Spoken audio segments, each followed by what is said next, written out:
In this video, we'll continue to cover the basics of both sets and Venn diagrams. In the last video, we covered some of the basic definitions, some of the basic notations, and in this video, we'll be covering an example of how we use all of that in practice. So if you need a refresher, just check that video out. So remember, in the last video, we explained that Venn diagrams are simply a way for us to represent sets to look at the relationship between them, right? So typically, let's look at A. A is a circle, so that means A represents a set. B represents this circle, which can be looked at as a set. And E, which is this entire rectangle, we call this the universal set. That's where everything is encompassed. So that's just a quick refresher to get us started. So what we want to do is we want to get comfortable in looking at a Venn diagram and then being able to translate that into the sets that are present on the Venn diagram. Here's what I mean. Let's take a look at A and let's take a look at B. So let's list all of the elements within the set A. So that means we're only looking at the elements that are within the circle A. So here, we're just looking at the elements that are within this circle A, right? So the elements that are within this circle are going to be 2, 4, 6, 8, and 10. That's all the elements within A, right? So that's set A. Now let's look at B. Let's look at B. So B is going to be all of the elements within this circle, right? So I guess we could do this in a different color. So B is going to be 3, 6, 9, and 12, right? That's set B. Now let's look at this universal set E. So the universal set E is going to be everything that's within this box. Everything within this box, right? So that's going to be everything in A, everything in B, and everything that's on the outside. So we're looking at these elements here. Everything that's on the outside. So E, you got to draw your E correctly. So E is simply going to be, I'm going to combine things now. So if you notice, we have 1, 5, 7, 11. So I'm going to write 1, 5, 7, 11. And then I'm just going to rewrite everything that's in A and what's in B.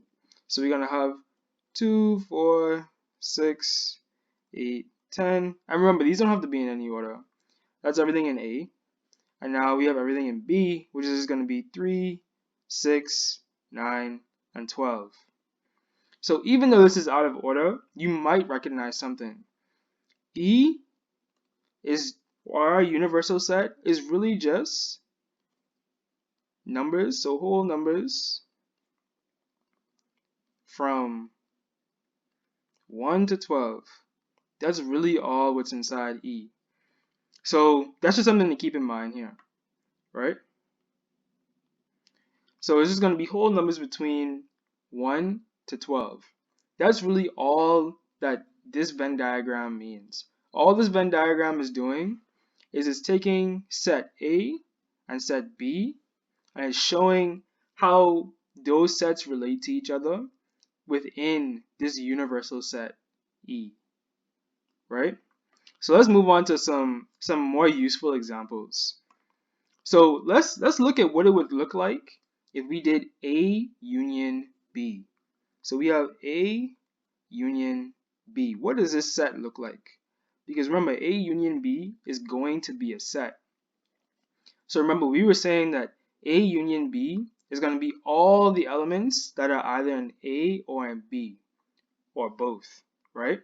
So that means that's going to be, and I'll color this region. So that's going to be all of the elements that are within this region here, right?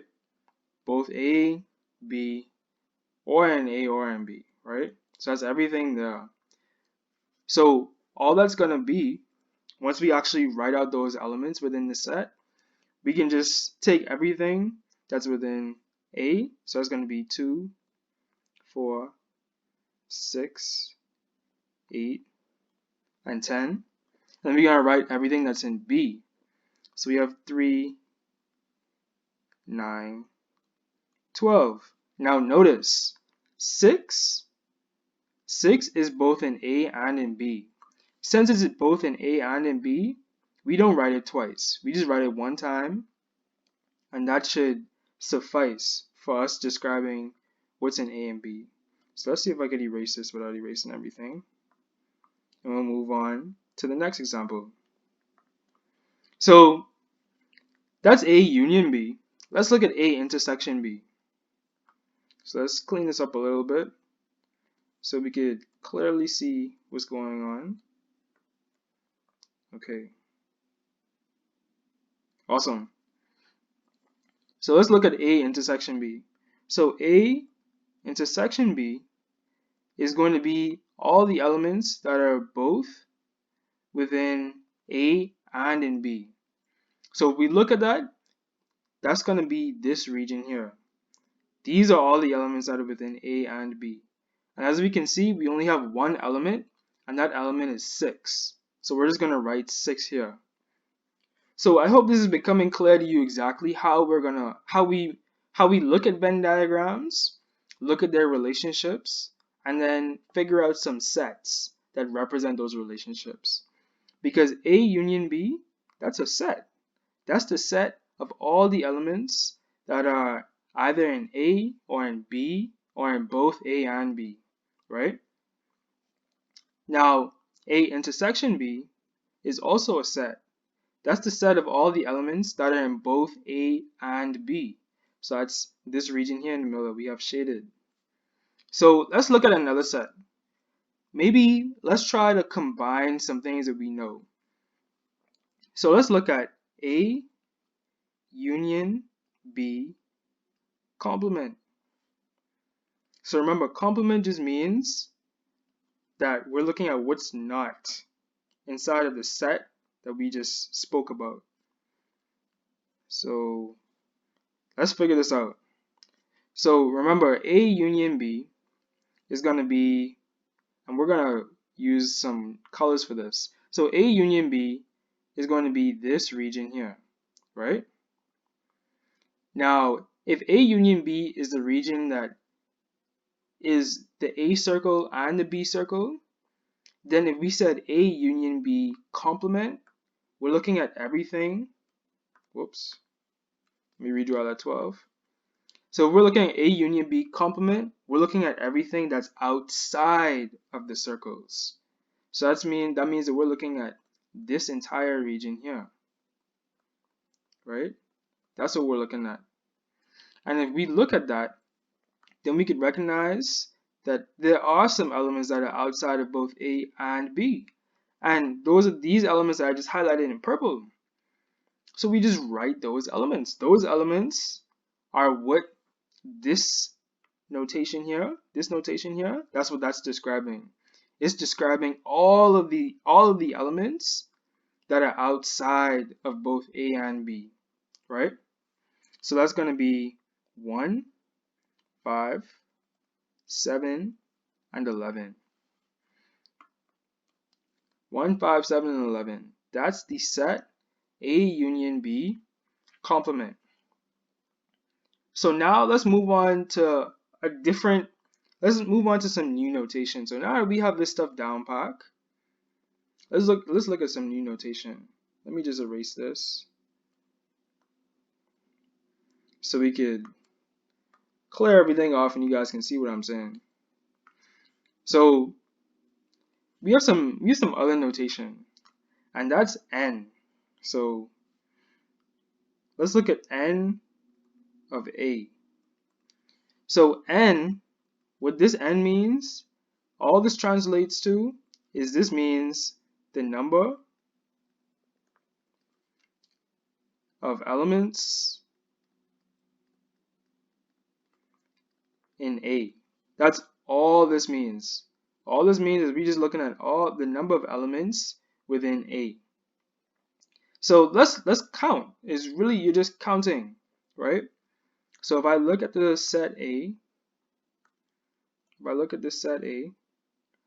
we're just gonna count the number of elements that are in A. So we have 1, 2, 3, 4, 5 elements within A.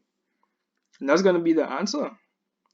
So whenever we're looking at the number of elements in A, we're not gonna write out an entire set. We're just gonna write the value for the number of elements within A.